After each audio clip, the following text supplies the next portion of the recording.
శుక్లాంబరధరం విష్ణుం శశివర్ణం చతుర్భుజం ప్రసన్నవదనం ధ్యాయేత్ సర్వవిఘ్నోపశాంతయే అగజానన పద్మార్కం గజానన మహార్నిశం అనేకదంతం భక్తానాం ఏకదంతముపాస్మహే.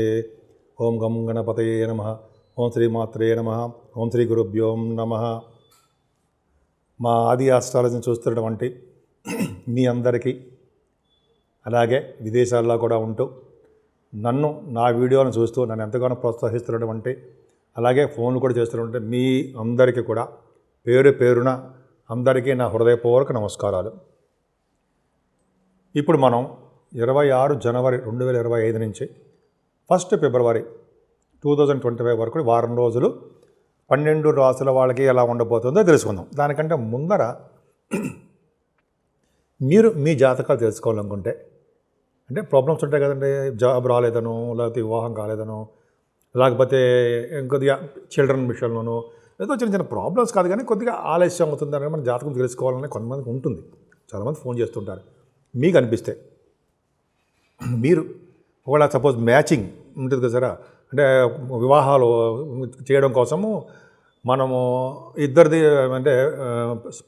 జాతకాలు చూస్తాం కదా, అంటే అబ్బాయిది అమ్మాయి జాతకం. మీ జాతకాలు చూడాలనుకుంటే మీరు నా ఫోన్ చేయొచ్చండి.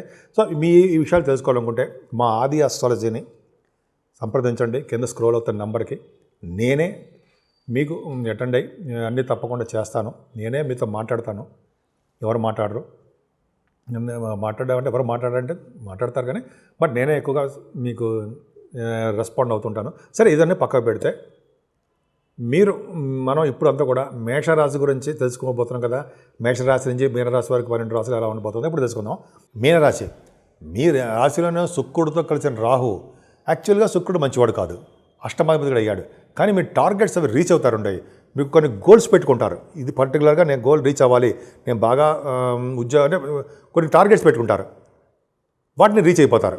అలాగే మీకు కొద్దిగా ఆనందకరంగానే ఉండడానికి అవకాశం ఉంది. కానీ శని ప్రభావం కొద్దిగా ఉంది కాబట్టి కొద్దిగా మీరు ప్రతి విషయంలోనూ కొంచెం చిన్న చిన్న ప్రాబ్లమ్స్ ఫేస్ చేయడానికి అవకాశం ఉంది. ముఖ్యంగా ధనం విషయంలో మీకు రావాల్సినటువంటి మొండి బాకీలు ఏమైనా ఉంటే అవి రావు, త్వరగా రావు, లేట్ అయిపోతుంటాయి. మీ సంపదలే కొద్దిగా మీ ఉద్యోగం చేసే ధనమే కొద్దిగా లేట్ రావడానికి అవకాశం ఉంది. మీ తమ్ముళ్ళకి చాలా బాగుంటుందండి. మీ తమ్ముళ్ళకి బాగుండము, ప్రయాణాలు చేయడము, కొత్త కొత్త మీకు ఆలోచనలు రావడము, ఇవి చాలా బాగున్నాయి.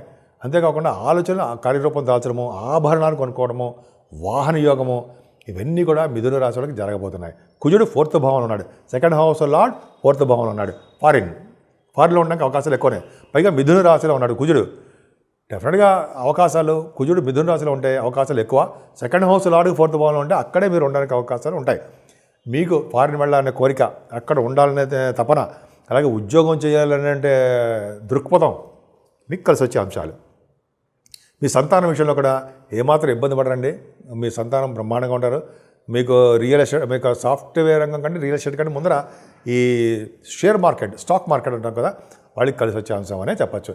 ఏదేమైనా కేతువు 7వ భావంలో తప్పు, అంటే భార్యాభర్తల యొక్క అనురాగము, అదృష్టము తక్కువగా ఉంటాయి. అయినా గురుదృష్టి, కుజదృష్టి 7వ భావానికి ఉండడం వల్ల భార్యాభర్తల యొక్క అనురాగం పెరుగుతుంది. ఇంతకు ముందు ఉన్నటువంటి మిస్అండర్స్టాండింగ్స్ కానీ లోపాలు కానీ ఉండవు. ఖచ్చితంగా అది చాలా బాగుంటుంది. ఇంకా ఇంతకుముందు దగ్గర వచ్చి సంబంధాలు ఆగిపోయినా కూడా పెళ్లి సంబంధాలు అవ్వడానికి అవకాశాలు ఎక్కువ ఉన్నాయి. 7వ స్థానంలో కేతువు ఉండడం వల్ల. అలాగే కుజుడు కూడా ఉన్నాడు కదా, మీకు రియల్ ఎస్టేట్ రంగం, వ్యాపారాలు అభివృద్ధి చెందుతాయి. మీకు మంచి యోగం, ప్రాఫిట్స్గా ఉంటాయి. అలాగే మీరు విహారయాత్రలు చేయడానికి అవకాశం ఎక్కువ. 7వ స్థానాన్ని అదృష్ట స్థానము అంటాం కదా, కళత్ర స్థానము, అదృష్ట స్థానం అంటాం కదా, మీకు కళత్ర స్థానం వల్ల అదృష్టం తోడవుతుంది. అలాగే మీ భాగ్యస్థానానికి కూడా గురుదృష్టి ఉంది, బ్రహ్మాండంగా ఉంది. దానివల్ల ఏమవుతుందంటే మీ భాగ్యం వృద్ధి అవుతుంది. చంద్రుడు కూడా ఉన్నాడు కదా, మీ పిల్లల ద్వారా మీకు ధన సంపాదన, అలాగే మీరు చేస్తున్న కష్టార్జితం ద్వారా సంపాదన, అలాగే విదేశాలు వెళ్ళాలనే తపన, ఎడ్యుకేషన్ రీత్యా మీరు విదేశాలు, ఉన్నతమైన విద్య రీత్యా విదేశాలు వెళ్తారు. అలాగే మీ పర్సనల్ విషయాల రీత్యా విదేశాలు వెళ్ళడానికే అవకాశాలు ఎక్కువ ఉన్నాయి. నదీ స్నానాలు, అలాగే శక్తి పీఠాలు చూడడానికి మీరు అవకాశాలు ఎక్కువ ఉన్నాయి.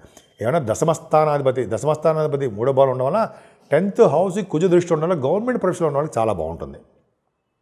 గవర్నమెంట్ ఉద్యోగాల కోసం మీరు ప్రయత్నం చేసే వాళ్ళకి అద్భుతంగా రావడానికి, అలాగే కుజుడు కారకత్వాలు ఉన్నటువంటి ఈ కంప్యూటర్ సాఫ్ట్వేర్స్ అంటారు సరే, వాళ్ళందరికీ కూడా ఉద్యోగ అవకాశాలు, ఉద్యోగ భద్రత ఎక్కువ ఉంటుంది. ముఖ్యంగా ఆడవాళ్ళకి చెప్తాను, మీకేనండి, ఆడవాళ్ళకి చెప్తాను, వాళ్ళకి లేడీస్ కూడా చెప్తాను, మీరు చాలా ఇంటెలిజెంట్, కష్టపడుతూ ఉంటారు.